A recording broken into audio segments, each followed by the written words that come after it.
नमस्कार दोस्तों, आप सभी का एक बार फिर से स्वागत है हमारे YouTube channel tour guide with Negi ji में। दोस्तों, हिंदुओं के 4 प्रमुख धामों में से एक है बद्रीनाथ धाम, जिसे सतयुग का धाम भी कहा जाता है। दोस्तों, हिंदुओं के 4 धाम भारत के 4 अलग अलग कोनों में मौजूद हैं। उत्तराखंड में स्थित है बद्रीनाथ धाम, तो वहीं दक्षिण में स्थित है रामेश्वरम धाम। इसके अलावा पूर्व में स्थित है जगन्नाथपुरी धाम, तो वहीं पश्चिम में स्थित है द्वारिका धाम। और आज हम आपको बद्रीनाथ धाम की कंप्लीट डिटेल्स देने वाले हैं कि ये धाम कहाँ पर स्थित है, कैसे पहुंच सकते हैं, कितना खर्चा लगता है बद्रीनाथ धाम की यात्रा पर और कौन कौन से स्थान है यहाँ पर घूमने के।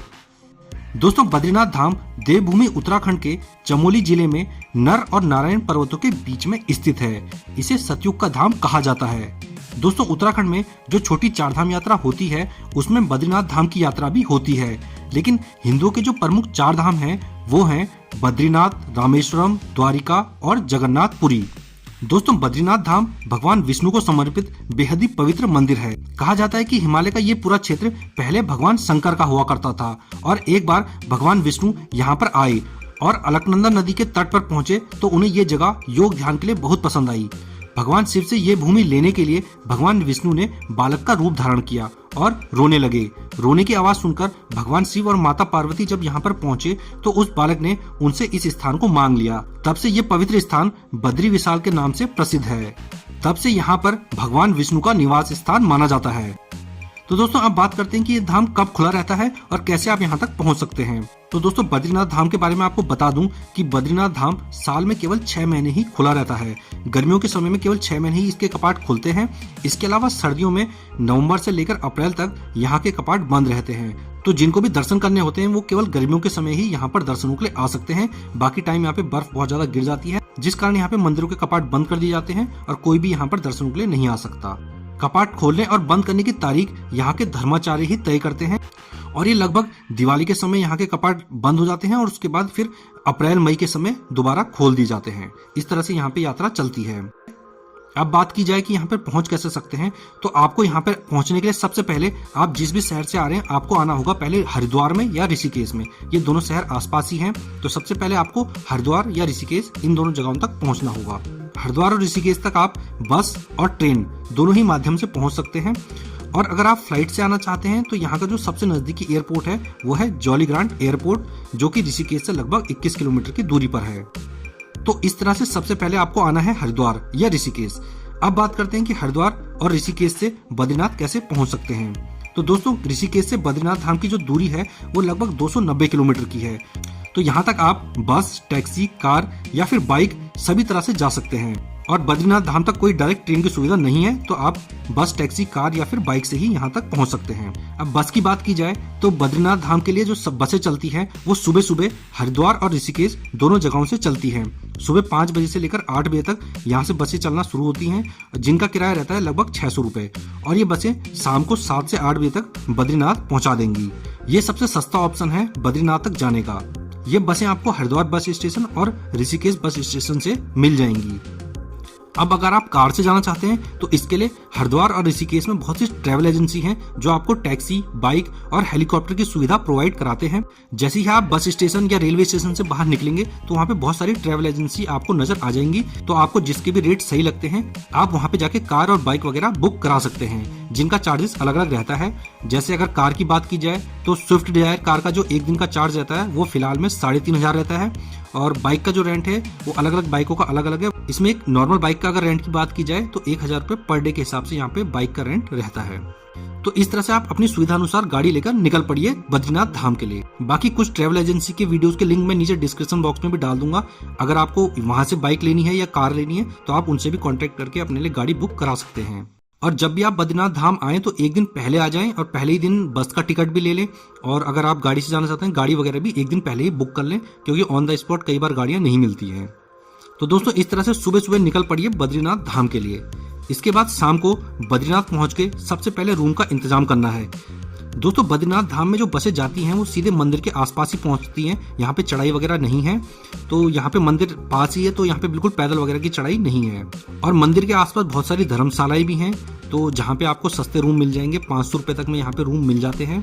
लेकिन सीजन में कई बार धर्मशालाएं फुल रहती हैं तो वहाँ पे रूम मिलना मुश्किल हो जाता है।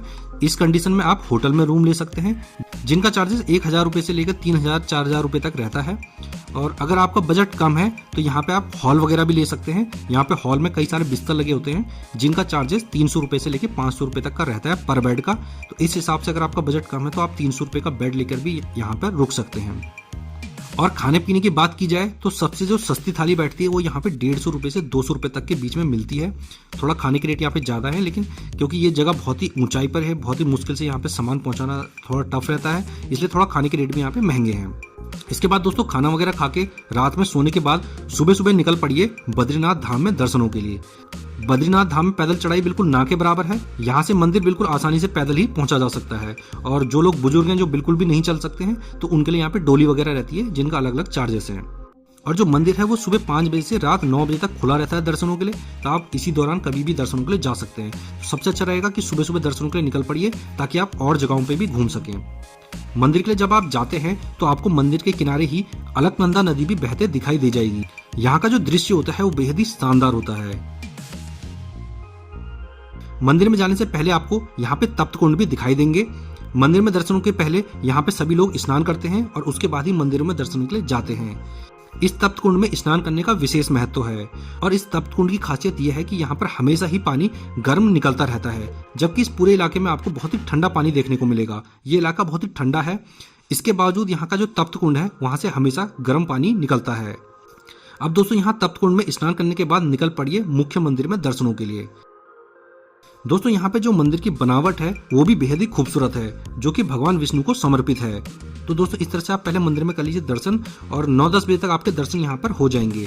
अब आप चाहें तो यहाँ से 3 किलोमीटर दूर माणा गांव में भी दर्शनों के लिए जा सकते हैं, जो कि यहाँ पे एक बहुत ही फेमस जगह है, क्योंकि इस गांव में बहुत ही प्राचीन मंदिर है, सरस्वती नदी है और पांडव भी स्वर्ग की यात्रा के दौरान यहीं से होके गए थे।